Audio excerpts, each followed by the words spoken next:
কাট show কর यार show ফেলো ফেলো তুই দেখা কি দেখাবো রাজা নিজেকে কত চালাক মনে করিস তুই তোর নেতা তোকে কতদিন বাঁচায় আমিও দেখব থানায় চল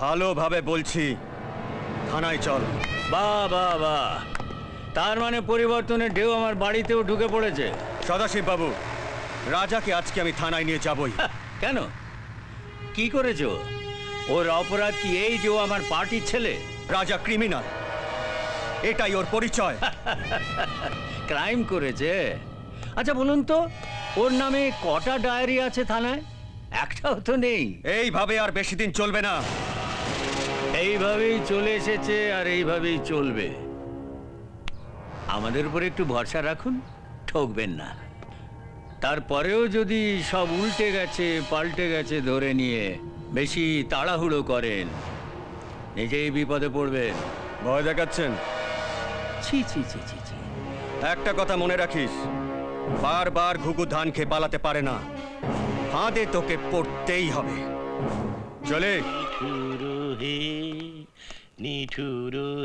গানটা থামান বসুন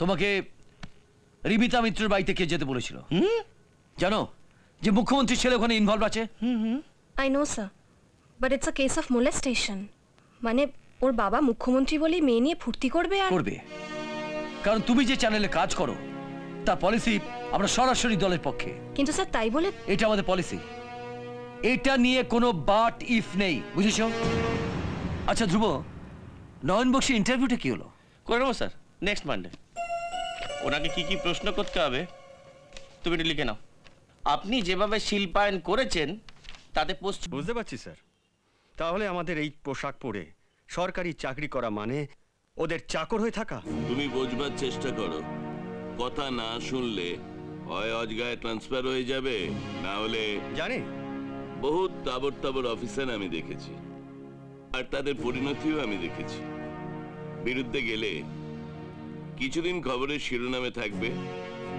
না হলে খুন হয়ে যাবে মা বাবার আদর্শে আমি পুলিশে জয়েন করেছিলাম স্যার ওই আদর্শের ব্যাপারটা এখন তোলা থাক রিটায়ারমেন্টের পরে তুমি ওই আদর্শের ওপরে একটা বই লিখে ফেলো তো আর ভালো করে আদর্শের বাণী তাতে ছাপিয়ে দিও আর একটা কাজ করো ওই বুক রিলিজের পার্টিতে কিন্তু আমাকে ডেফিনেটলি ইনভাইট করবে and cocktail dinner is a must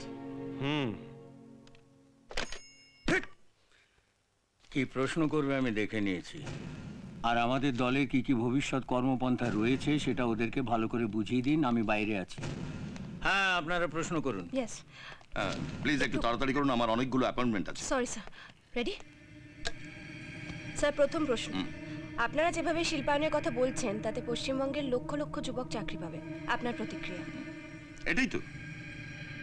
এটাই তো বোঝাতে চাইছি জনতাকে আসলে লক্ষ লক্ষ বেকারের চাকরি শিল্প শয়ে শয়ে কারখানা 34,000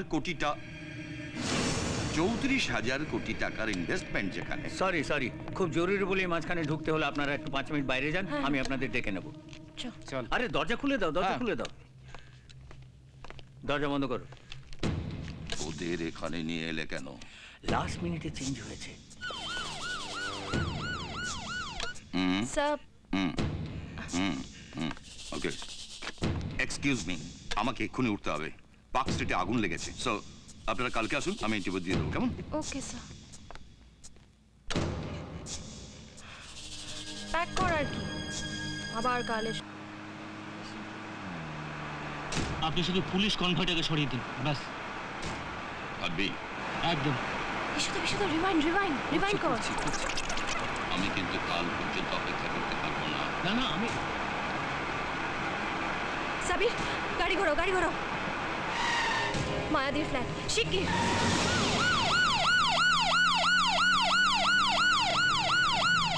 ষড়যন্ত্র হত্যা দুটোই আমাদের ক্যামেরায় দুটোই এক্সক্লুসিভ স্যার এবার আমরা খেলবো উইল বি দ্য নাম্বার 1 কিন্তু স্যার আমাদের পলিসি গেছে সিমলায় বেড়াতে হ্যাঁ Riya Riya, you have done a good job. Thank you sir. এবার প্রথমে মার্ডার, তারপর কে মার্ডার করলো, তারপর ফুল প্ল্যানিংটা ধীরে ধীরে ছাড়তে হবে। Yes sir. রিয়া, তুমি নিজেই বসে চেম্বারে বসে আর কি প্যাকেজটা বানাও। ওকে ওকে, স্যার। ঠিক আছে, চল। Now it's hour game. কিন্তু স্যার নয়ন বক্সি, ঠিক, নয়ন বক্সি। কিন্তু ধ্রুব, এই যে 30 কোটি টাকা ইনভেস্ট করেছি, সেটা তো এই দিনের জন্য, তাই নয়?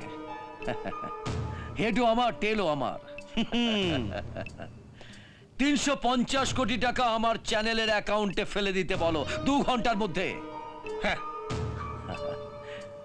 তা না হলে সব দেখিয়ে দেবো। হয় 350 কোটি, নয়তো 1 নম্বর চ্যানেল।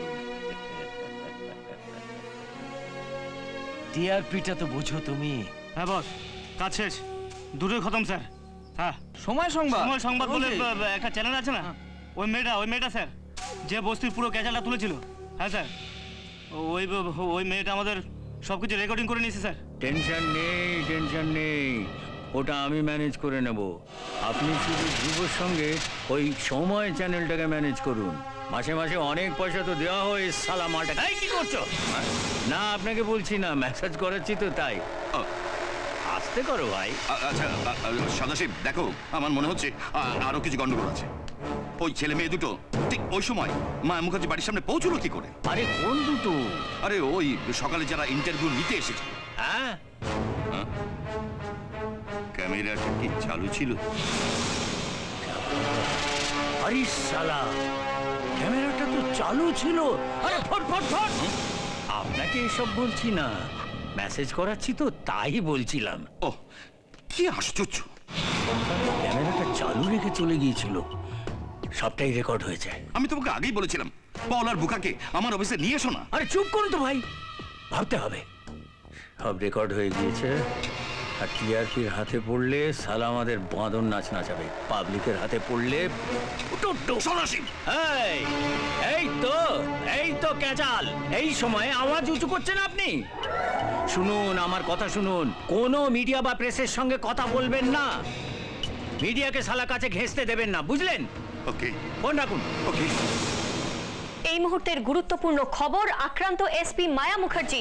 তবে কে বা কারা তার উপর গুলি চালিয়েছে সে বিষয়ে এখনো পর্যন্ত কিছুই জানা যায়নি। কোনো এক রাজনৈতিক দলের পক্ষ থেকেই এই বর্বরোচিত ঘটনা ঘটানো হয়েছে বলেই মনে করছে বিশেষজ্ঞ মহল।